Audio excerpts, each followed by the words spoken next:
Welcome to Tales by Felix, where every story unlocks a new world. Remember to subscribe, like and share. Let's begin. The vacuum's steady hum filled the quiet hallway of the Voss penthouse, its rhythmic drone a background to Amara's thoughts. She worked on autopilot, moving from the ornate Persian rug to the gleaming marble tiles, her mind already listing tomorrow's chores. Working for Daniel Voss, one of the city's most notorious young millionaires, meant perfection wasn't just expected, it was demanded.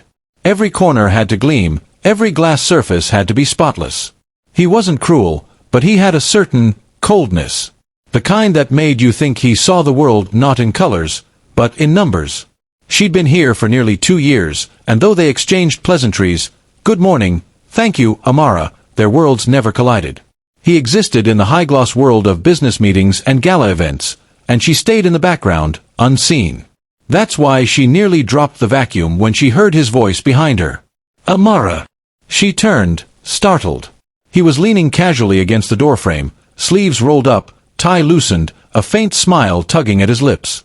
His dark hair was perfectly messy, the kind of mess that took effort. "Yes, sir," she said, straightening. "I have a dinner tomorrow night." He paused, watching her. "I'd like you to come with me." She blinked. "A dinner? With you?" "Yes. At my family's estate. It's important." Her mind scrambled for a response. I'm not sure I'll arrange everything. Transport, attire. You just have to show up." His eyes locked on hers, and there was something in them she'd never seen before, an intensity, as if he was silently pleading for something. Then it was gone, replaced by his usual calm. "All right," she said slowly. He gave a single nod. "Good. I'll have someone deliver a dress. See you tomorrow." And with that, he was gone, leaving her standing in the hallway, the hum of the vacuum suddenly deafening. The next morning, the staff kitchen buzzed with more than the usual gossip. Lila, the head cook, was whispering to Samuel, the driver, when Amara walked in. They both went silent. She poured herself a cup of tea, pretending not to notice, until Lila finally said, "So, you're going to the Voss estate tonight?" Amara looked up, caught off guard. "How did you?" "Samuel told me," Lila said, glaring at him. "And he heard it from Mr. Voss's assistant." Samuel raised his hands defensively. "Hey, news like that travels fast." Amara set her cup down. "What's the big deal?" Samuel leaned forward, lowering his voice. "His family isn't like him. They're complicated. Old money. Old grudges. They don't just invite outsiders to dinner." Lila nodded grimly. "You watch yourself, Amara. That family, they have a way of making you feel like you don't belong. And if Mr. Voss is bringing you there, there's a reason. One you might not like." Amara frowned. "What kind of reason?" Samuel's gaze darted to the doorway, as if expecting Daniel to walk in. "Let's just say, people who get too close to that family usually get burned." Their warning stuck in her mind all day. By the time she finished her shift, the unease in her stomach had turned into something heavier. When she returned to her small apartment that evening, a large black box sat on her bed. A crisp envelope lay on top. She picked it up and read the neat handwriting. "You'll need to look the part tonight. D.V." Her fingers trembled as she lifted the lid. Inside was a floor-length gown in midnight blue silk, the fabric smooth as water. A matching necklace of silver and sapphires glimmered under the light. Amara ran her hand over the dress, the richness of it foreign to her. She'd never worn anything worth more than her rent, and this gown could probably pay for an entire year. Why would he send this? She held the necklace up to the light. It was delicate, but something about the design tugged at her memory. 2 intertwining vines, like something she'd seen in an old photograph. The dress felt like a gift, and a warning. The next evening, a sleek black town car pulled up outside her apartment. Samuel sat behind the wheel, offering a tight-lipped smile as she climbed in. "You look like you belong," he said after a moment. She smiled faintly, though her stomach was in knots. The Voss estate rose in the distance, its sprawling lawns lit by golden lamps. The mansion itself was a testament to wealth, white stone, tall columns, and windows that glowed like fire. When they stepped inside, The warmth of the chandeliers was almost blinding. Daniel was waiting at the foot of a sweeping staircase, dressed in a black suit. His gaze swept over her, and something flickered in his expression. Approval, maybe, or relief. "You look perfect," he said quietly, offering his arm. The dining room was enormous, the table long enough to seat 20. Family members were already gathered, their conversations halting as they saw her. Some offered polite smiles, others studied her with thinly veiled curiosity. A tall woman with diamond earrings leaned toward Daniel. "And who is this?" "This is Amara," Daniel said simply. "She works for me." The woman's smile froze. "Ah, how unusual." Amara forced a polite smile in return, but her palms were damp. The air in the room was thick, not with hostility exactly, but with something sharper, a sense of evaluation. As Daniel led her to her seat, Amara's gaze wandered over the walls, lined with paintings and photographs, a gallery of the Voss family's history. Then she saw it.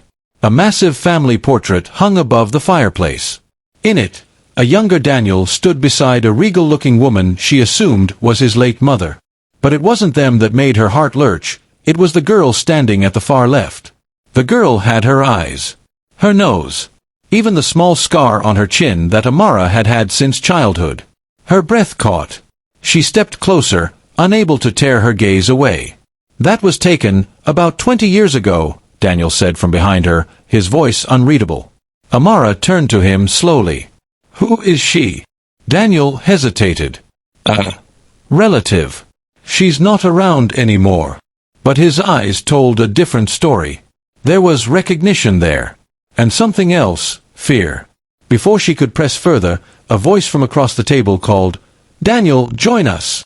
He offered her a faint, almost apologetic smile before guiding her to her seat. But all through the first course, she could feel the girl's eyes from the portrait burning into her, whispering a truth she didn't yet understand. The servers moved silently, refilling wine glasses and replacing plates with the ease of people who'd done it for decades. The table buzzed with polite conversation, business talk, vacations, whispered gossip, but Amara kept stealing glances at that portrait. Halfway through the second course, an elegant woman in her 60s leaned toward her. She had silver hair swept into a chignon, and eyes the same piercing green as Daniel's. "I'm Miriam," she said softly, as though sharing a secret. "Amara," she replied, her voice polite. "I know." Miriam's gaze roamed Amara's face as if cataloging every detail. Then she smiled, but it was a smile that seemed tinged with something. "You've grown into a fine young lady, just like your mother would have wanted." Amara froze. "My mother?" "Yes." Miriam's tone was casual, but there was a flicker of recognition, almost guilt, in her eyes. "She'd be proud to see you here tonight." Before Amara could ask another question, Miriam dabbed her lips with a napkin and turned to speak to the man on her other side, leaving Amara clutching her fork with white knuckles. How could Miriam possibly know her mother? She died when Amara was 5, and no one here should have known her. Dessert hadn't even been served when Daniel's father, Reginald Voss, cleared his throat. The sound was sharp, cutting through the low chatter. "Amara," he said, his deep voice carrying down the table, "do you know why you're really here tonight?" The sudden attention made her throat dry. All eyes were on her. She opened her mouth to answer, but Daniel cut in smoothly. "She's here because I invited her." His tone was firm, final. Reginald's gaze lingered on her for a moment longer, cold and assessing, before he took a slow sip of his wine. The room felt heavier after that. Conversations resumed, but quieter, more guarded. Amara could feel the tension humming like a wire pulled too tight. Halfway through the meal, Amara excused herself to find the restroom. The truth was, she needed a moment to breathe. She wandered into a side hallway, her heels muffled by the thick carpet. A slightly ajar door caught her eye, the study. It was a room of deep mahogany shelves and the faint scent of old leather. Her gaze was drawn to a glass display case against the far wall. Inside, resting on a dark velvet cushion, was a golden pocket watch. It was engraved with delicate vines, the same intertwining pattern as her necklace. She leaned closer, heart pounding. The back was etched with initials, E.A. Her mother's name had been Elena Adesina. The sound of footsteps in the hall made her step back quickly. Daniel appeared in the doorway, his eyes flicking to the display case and back to her. "You shouldn't be in here," he said quietly, but without anger. I was just looking for the restroom." He held her gaze for a long moment, then nodded toward the hall. "This way." When they returned to the table, a young man with slicked back hair and a smirk, Daniel's cousin, if she remembered correctly, leaned back in his chair. "So," he drawled, "our dear Daniel's bringing the help to dinner now? How progressive." A few people chuckled under their breath. Amara's cheeks burned, but before she could respond, Daniel's voice cut through the room. "Careful, Victor," he said, his tone calm but razor-sharp. "You're one sentence away from embarrassing yourself." Victor laughed, but it was tight, forced. "Just making conversation." "Then make it with someone else," Daniel said, setting his glass down with enough force to make it ring against the table. The room fell into an uneasy silence. After the plates were cleared, Daniel rose and moved toward her. "Come with me," he said quietly. He led her into a smaller lounge, away from the lingering dinner guests. From inside his jacket, he pulled a slim envelope and handed it to her. Amara opened it, and her breath caught. It was a photograph, faded, worn at the edges. Her mother, younger, smiling. She was holding a baby in a white blanket. On the back, in neat handwriting, it read, "For my brother, protect her at all costs." Her hands shook. "Where did you get this?" Daniel's expression was unreadable. "It belonged to my mother. She kept it hidden. When she died, I found it. Why give it to me now?" "Because," he said, his voice low, "there are things you need to know. And tonight, you've already seen too much to go back." They returned to the dining room, but the mood had shifted. Dessert sat untouched. Conversation stalled. Reginald Voss's eyes locked on Amara the moment she stepped in. His voice sliced through the air. "Daniel, did you give her that photograph?" Daniel didn't flinch. "Yes." The elder Voss's jaw tightened. "End this. Tonight. Before she finds out the rest." Gasps flitted down the table. Aunt Miriam's hand froze over her teacup. Victor leaned forward, clearly savoring the tension. Amara's pulse thundered in her ears. "Find out what exactly?" she asked, her voice trembling but firm. Reginald's gaze turned to her, cold and calculating. "You don't belong here, girl. And if you know what's good for you, you'll leave before you do." Daniel's voice was steel. "She's not leaving." For a long, breathless moment, father and son stared each other down. The night's formalities seemed to unravel after that. Guests drifted away from the table, murmuring in corners. Amara felt eyes on her wherever she went. She slipped away, her curiosity burning hotter than her fear. The mansion was a labyrinth, its hallways lined with generations of portraits and locked doors. Behind the wine cellar, she found it, a narrow wooden door, nearly hidden by a velvet curtain. It creaked open to reveal a narrow, dimly lit passageway. She followed it, the air growing cooler with each step. At the end was a small storage room, its walls lined with dust-covered crates and boxes. She knelt beside one and brushed off the lid. Her breath caught. The name E. Adesina was scrawled across it in faded ink.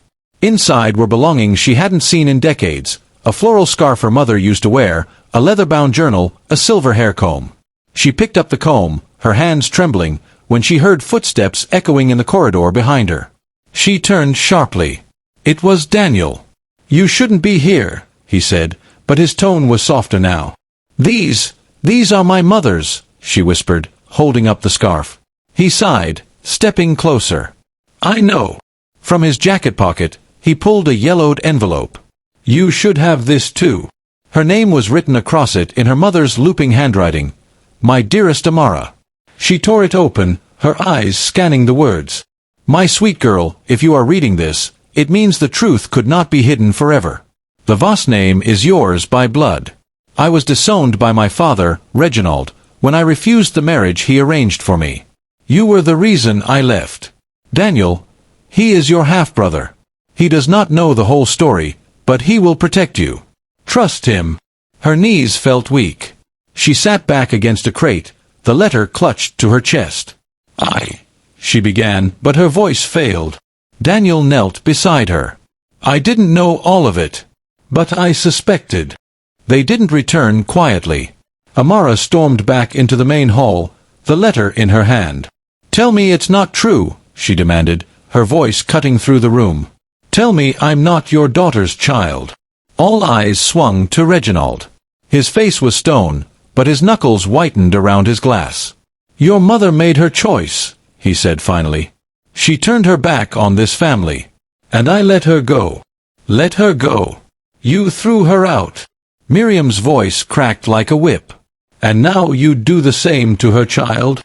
Daniel stepped forward, his presence commanding. "She's your granddaughter, whether you like it or not." Victor scoffed. "Or a liar looking for a payout." Amara's voice shook, but she stood her ground. "I don't want your money. I want the truth." Reginald's silence was broken by an unexpected voice from the back of the room, the family's long-serving lawyer, Mr. Hawthorne. "Actually," he said, stepping forward, "there's something you should all know." From his briefcase, he pulled a worn, sealed envelope.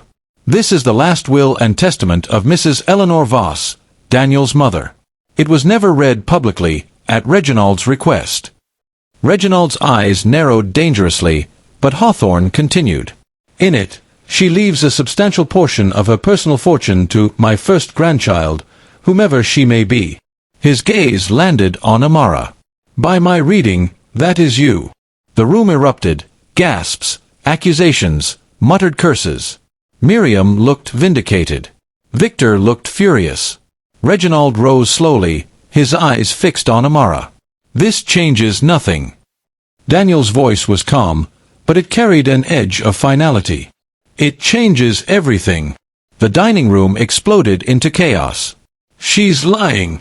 Victor slammed his hand on the table, sending silverware rattling. "This is a con, and you're all falling for it." "It's in writing," Miriam shot back, her voice sharp enough to cut glass. "Eleanor's handwriting. Her seal. What more do you need?" Two other relatives began arguing in rapid succession, one calling for Amara to be thrown out, the other whispering that maybe she was telling the truth. Amara stood frozen, the noise crashing over her like waves. Daniel stepped in front of her, his stance protective, his voice a low growl. "Enough." The room went still. "She's not leaving this house," Daniel continued, "and if anyone tries to make her, they'll have to go through me." Reginald's jaw worked as if he were holding back words too dangerous to speak. When the guests began to scatter in muttering knots, Daniel took Amara's arm and steered her toward the study, away from prying eyes. "You think I invited you here by accident?" he asked quietly. "I'm starting to think you planned all of this," she replied. "I did. And I'll tell you why."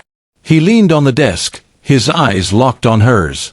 2 months ago, I found out Victor had hired someone to dig through the family archives. He was looking for anything, anyone, that could challenge his claim to the company shares. Amara's brow furrowed. "And he found me?" "Not exactly. But he was close. I knew if he discovered who you really are before you did, he'd twist it, make you out to be a liar, maybe worse. I brought you here tonight so you could hear the truth before he destroyed it." Amara stared at him, her chest tight. "You did this to protect me." Daniel's voice softened. "And to honor my mother. She would have wanted you to know." That's when the lawyer reappeared in the doorway, his presence casting a fresh shadow over the room. "There's one more matter," Hawthorne said, adjusting his glasses. "Eleanor's will stipulates that the inheritance cannot be claimed without a public acknowledgement of Amara as her granddaughter, signed by Reginald himself." Reginald stepped into view, his expression unreadable. "And I won't sign it unless she agrees to my terms." "What terms?" Amara asked cautiously. "You sign an agreement waiving any claim to the Voss fortune or business. You take your mother's name off every public record tying her to this family. In exchange, I will allow her memory to be quietly reinstated in our private history." Daniel's eyes blazed. "That's not reinstatement. That's erasure with a ribbon on it." Reginald's gaze was cold. "It's the only offer she'll get." Amara's hands trembled, but her voice was steady. "I don't want your money. I don't want your company. But I will take back my mother's name. Publicly." with or without your blessing."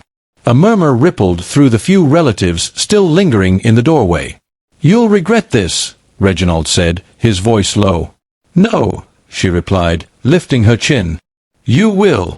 She turned to Hawthorne. "Draw up whatever I need to legally restore my mother's name to the Voss family records, and make it public."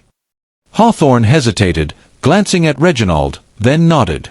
"It will be done." Daniel's mouth curved in the faintest smile, pride flickering in his eyes. Weeks later, the Voss estate hosted another dinner, but this time it was different. There was no icy formality, no hidden agenda.